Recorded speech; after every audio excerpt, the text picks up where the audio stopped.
तो जिन भगत भाई बहनों के दास के पास में फोन आते हैं कि भाई सब कुछ कर रहे हैं फिर भी कोई लाभ नहीं, कोई फायदा नहीं, क्या करें, भक्ति छोड़ें या क्या करें, एंड में फिर वो हमारे पास आते हैं, हमारे नंबरों पे फोन करते हैं। जिनको गुरुद्रोही कहते थे आज से पहले, फिर हर जगह धक्के खा के हमें फोन करते हैं और कहते हैं भगत जी अब अंतिम समाधान आप लोगों के पास है, हमें क्या करना चाहिए। फिर परमेश्वर उनको ज्ञान आधार से समझवाते हैं कि भैया तुमने ये किया इसलिए दुखी हो, तुमने ऐसी ऐसी गलतियां की नाम दीक्षा लेने के बाद इसलिए तुम दुखी हो। और परमेश्वर दया करें तो वो आत्माएं जो इस समय लाइव देख रही हैं और जो इस तरह की समस्याओं से जो ग्रसित हैं, जो नाम दीक्षा लेने के बाद भी इन फर्जी नामदान केंद्रों से और जो आज भक्ति करते करते भी दुखी हैं, उनके लिए अब ये वीडियो विशेष होगा, ज़्यादा लंबा नहीं चलेगा, मुश्किल से आधा घंटे का और लाइव होगा बस। तो ध्यान से सुनना और फिर एक गुरुजी का सत्संग भी आपको सुनाएंगे कि वर्तमान में आपको इन फर्जी नामदान केंद्रों को छोड़ के, इन फर्जी आश्रमों को छोड़ के किस प्रकार आपने घर बैठ के भक्ति करनी है। परमात्मा ने बहुत पहले ही हमें समझा दिया था, परमेश्वर ने बहुत पहले ही सत्संगों में बता दिया था कि मेरे सतलोक जाने के बाद, मेरे शरीर छोड़ने के बाद तुमने किसी आश्रमों में धक्के नहीं खाने, तुमने घर बैठ के भक्ति करनी है। और ये वर्तमान का जो समय है 2014 के बाद का, ये उसी चीज की रिहर्सल हो रही है कि मेरे सतलोक जाने के बाद ये आत्माएं इस ज्ञान को किस तरह से लेंगी, किस तरह से इस ज्ञान को समझ के, इस ज्ञान को आधार बना के और किस तरह से इस भक्ति मार्ग पे चलेंगी, या यूं ही आश्रमों में जा जाके धक्के खाती रहेंगी, या यूं ही ज्योति पाठ और दान के नाम पे कुपात्रों को दे दे के अपने कर्म फोड़ती रहेंगी।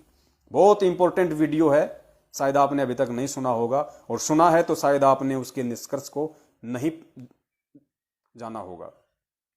तो सबसे पहले मैं उन आत्माओं से निवेदन करता हूं जिन आत्माओं के दास के पास में ज्यादातर फोन आते हैं, सवाल आते हैं कि भगत जी सब कुछ करने के बाद भी, और 2020 से नाम लिया, कोई कहता है 2019 से नाम लिया, अभी तक भूत प्रेत बाधा ठीक नहीं हो रही, जबकि पूरे पूरे परिवार ने नाम दीक्षा ली हुई है, सब लोग भक्ति करते हैं, क्या करें भगत जी, हम तो एंड पे आ गए, भक्ति छोड़ें या क्या करें। तो काल तो यही चाहता है कि इन आत्माओं को सतगुरु से दूर कर दूं, इनको भक्ति से दूर कर दूं। ये लोग ये सोचें कि हम भक्ति भी कर रहे हैं, सब कुछ कर रहे हैं, फिर भी कोई लाभ नहीं, तो वो हमारे को वास्तविक जो निष्कर्ष है उससे हमारे को दूर रखता है, हमारे को भ्रमित रखता है। अब परमेश्वर ने जिन सत्सेवकों को खड़ा किया संगत में सच्चाई बताने के लिए, लोगों को भक्ति मार्ग पे टिकाए रखने के लिए अपने आने तक, उनमें परमात्मा और इस भक्ति के प्रति वो दृढ़ता बनाए रखने के लिए, तो काल ने देखा कि अब तेरा सत्यानाश होने वाला है और तूने जो जाल फेंका है सतलोक आश्रम मैनेजमेंट हरियाणा के माध्यम से इन आत्माओं के ऊपर, इनको भ्रमित करने के लिए, अब तेरा जाल ये सतगुरु के चूहे काटने वाले हैं। तो उसने एक नया षड्यंत्र शुरू कर दिया गुरुदेव के नाम से कि ये गुरुद्रोही हैं, इनको गुरुजी ने गुरुद्रोही घोषित कर दिया। जो इनसे बात करेगा, जो इनकी वीडियो देखेगा, उसका नाम खंड हो जाएगा, वो परमात्मा से दूर हो जाएगा। पुण्यात्माओं, कितना आप लोगों को मूर्ख बनाया गया। और गुरुजी हमेशा कहते हैं कि कहे कबीर सोए जन मेरा, जो नीर खीर का करे निवेरा। मेरा असली भगत वो है जो दोनों तरफ की बातें सुने।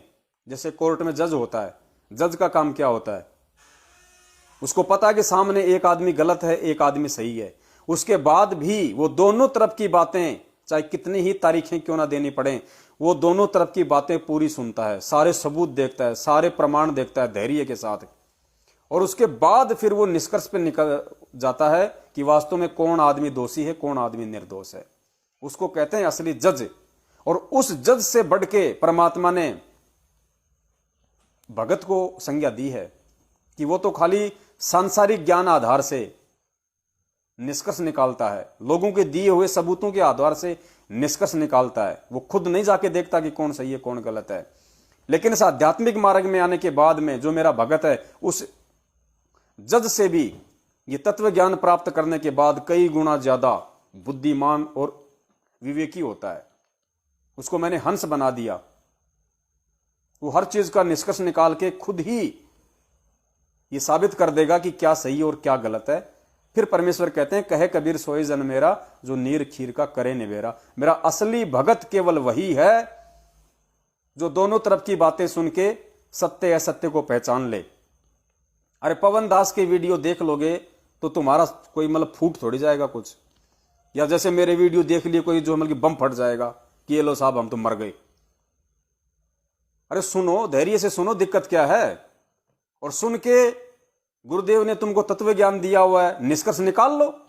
पवन दास अगर वो गलत बोल रहा है, गुरुजी के विषय में कुछ अपशब्द कह रहा है, भक्ति मार्ग को यदि गुरुजी की भक्ति को यदि वो गलत बता रहा है, यदि और कोई मीनमेख निकाल रहा है, आप लोगों को भक्ति से दूर करने की कोशिश कर रहा है, या मैं खुद भक्ति नहीं कर रहा हूं, तो भाई साहब आगे से वीडियो मत देखो, मत सुनो, और अपना एक रास्ता अपना लो कि साहब ठीक है, जो मैनेजमेंट कह रहा है वो सही है। ये होता है नीर खीर का निबेरा करना।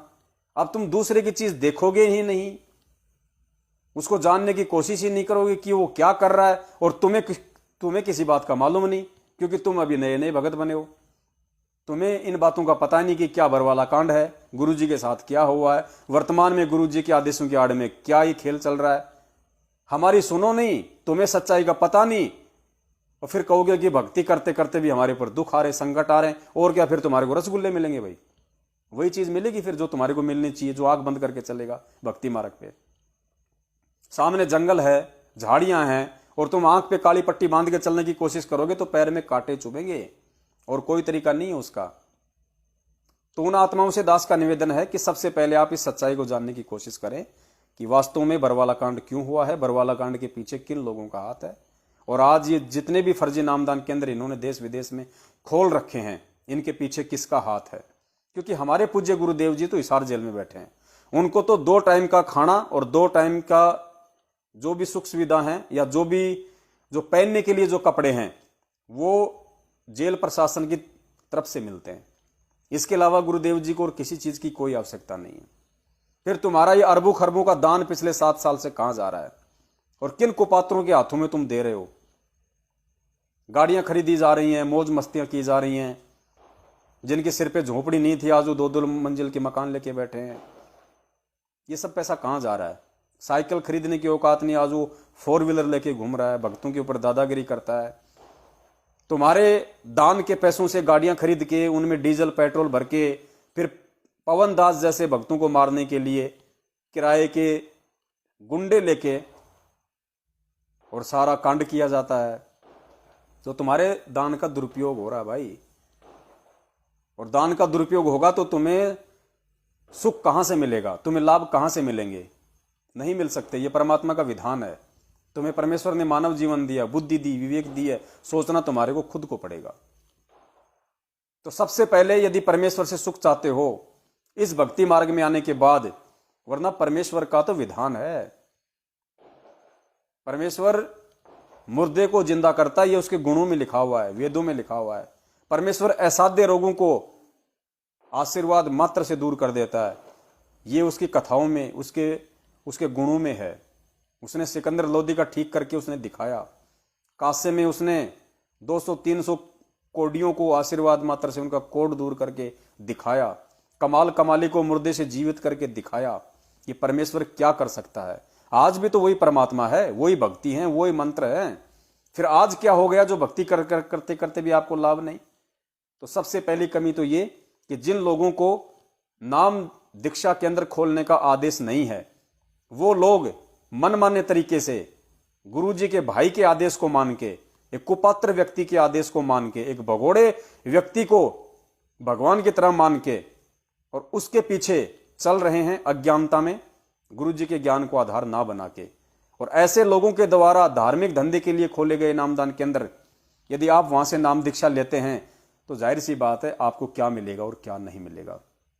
ठीक है, आपने अनजाने में नाम दीक्षा ले ली, आपकी इसमें दास ज्यादा गलती नहीं मानता, क्योंकि परमेश्वर का ज्ञान ऐसा ही है। और नया नया व्यक्ति होता है, वो इन सभी चीजों से अपरिचित होता है, वो भाव में आके नाम दीक्षा ले लेता है। लेकिन नाम दीक्षा लेने के बाद सत्संग तो सुनते हो। उन सत्संगों में गुरुजी ये सारी बातें बताते हैं जो आपको दास बता रहा है, उन्हीं की बताई हुई। उसके बावजूद भी यदि आप उनका पीछा नहीं छोड़ते हो, आप उनको पात्रों को ज्योति पाठ दान का पैसा करते हो, क्योंकि आपने ज्ञान गंगा में खूब पढ़ा होगा, सत्संगों में खूब सुना होगा कि गुरु बिन माला फेरते, गुरु बिन देते दान, गुरु बिन दोनों निष्फल है चाहे पूछो वेद पुराण, गुरु बिन माला फेरते, गुरु बिन देते दान। उसके बावजूद भी आप किन लोगों को दान दे रहे हो, आपकी बुद्धि में कभी आई नहीं ये बातें कि गुरुजी तो अपनी वाणी में हमें आदेश दे रहे हैं, रोज हमारे को गुरुजी नित्य नियम में पढ़ा रहे हैं, उसके बावजूद भी हम गुरु को दान ना देके हम गुरु के भाई को दान दे रहे हैं, गुरु की बेटी को दान दे रहे हैं, इन कोऑर्डिनेटरों को दान दे रहे हैं जिनके कर्म कुकर्मों के विषय में हमारे को कुछ पता ही नहीं। उनको कितना विश्वास है भगवान पे, वो गुरु जी को किस रूप में देखते हैं उस बात का हमें पता ही नहीं। ऐसे कुपात्रों को हम दान दे रहे हैं, तो बताइए तुम्हारे दान का जब दुरुपयोग होगा तो तुम्हें भक्ति करते करते लाभ कहां से मिलेगा। फिर तुम्हारे से रक्तदान करवाया जा रहा, देह दान करवाया जा रहा, तुम्हारे अंगों को फिर ऊंचे दामों में दुनिया वाले व्यापार करते हैं, उसका बिजनेस करते हैं।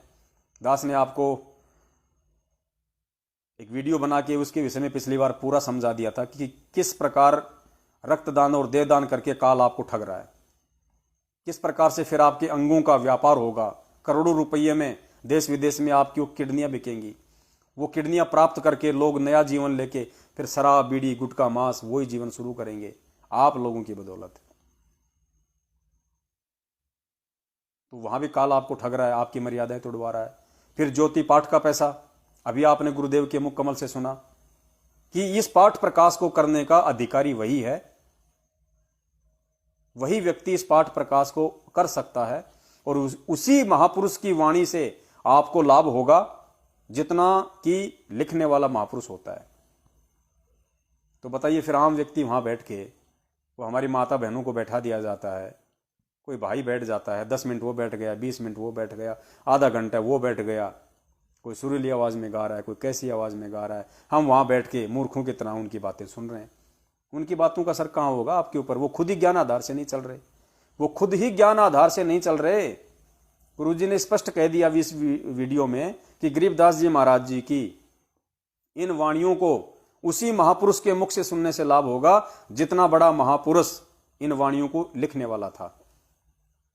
तो लिखने वाले के बराबर तो केवल संत रामपाल जी महाराज जी हैं, क्योंकि वो भी कबीर परमेश्वर थे जो गरीबदास जी के रूप में थे, और वर्तमान में भी कबीर परमेश्वर ही हैं जो संत रामपाल जी महाराज जी के रूप में हैं।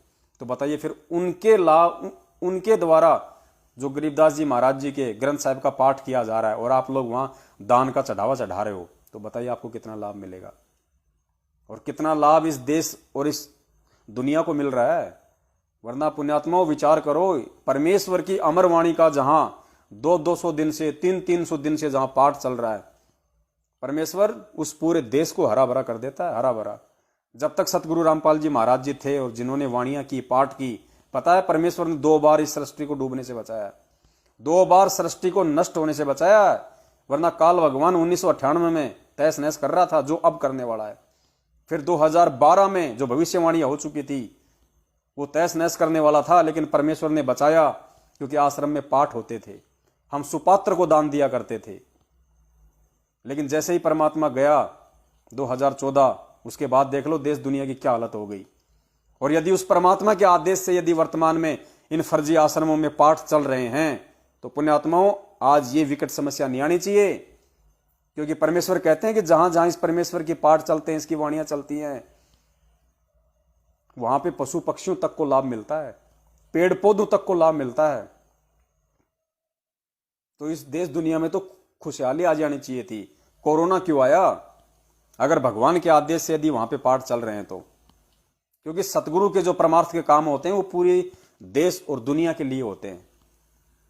तो 300 दिन से जहां पाठ चल रहे हैं और एक साथ जहां इतने पाठ हो रहे हैं, वहां क्या हो रहा है इसका उदाहरण दे दिया परमेश्वर ने।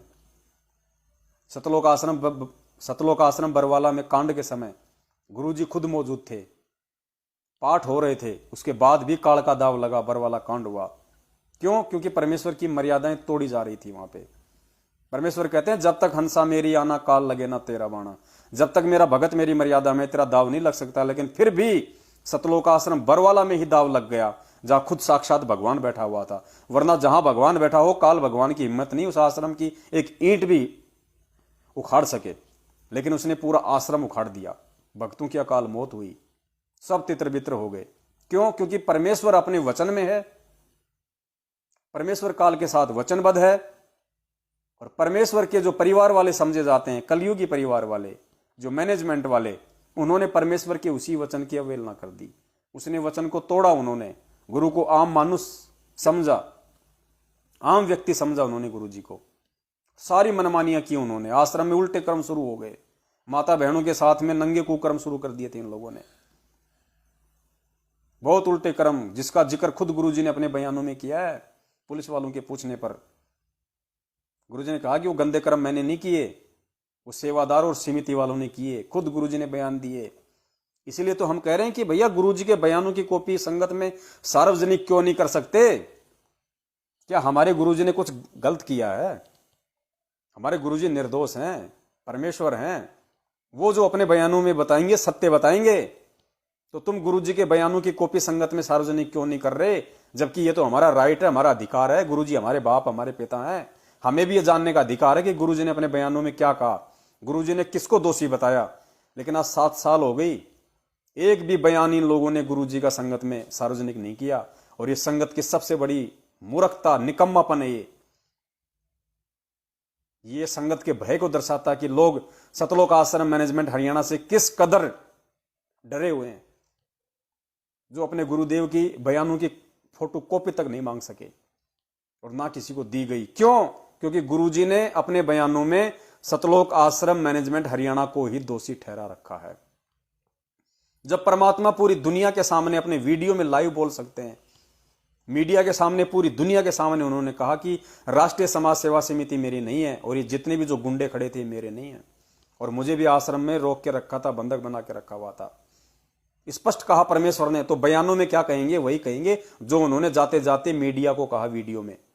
इसलिए अपनी पोल खुल जाने के डर से और धार्मिक धंधा बंद हो जाने के डर से सतलोक आश्रम मैनेजमेंट हरियाणा ने, गुरुजी के परिवार वालों ने आज तक 7 साल हो गई गुरुजी के बयानों की फोटोकॉपी संगत में नहीं डाली।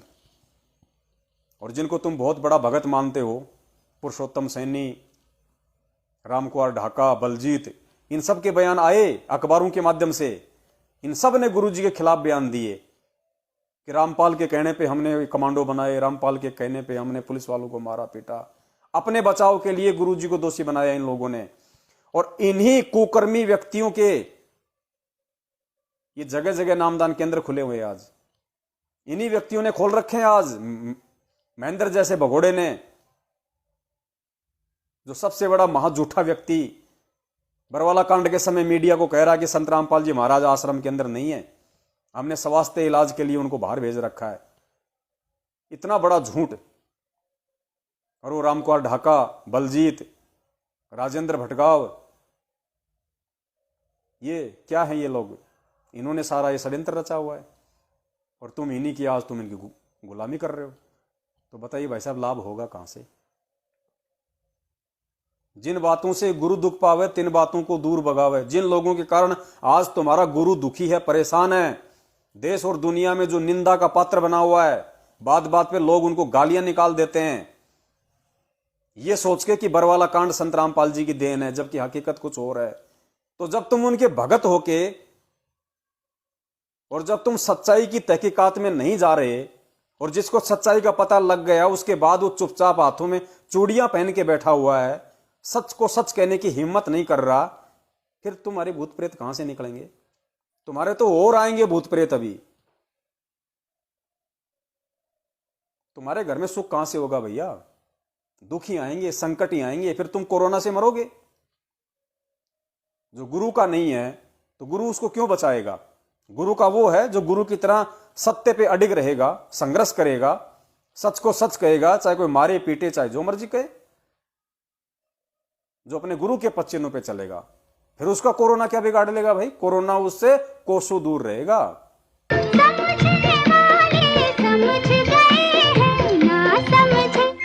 ना समझे वो अनाड़ी है।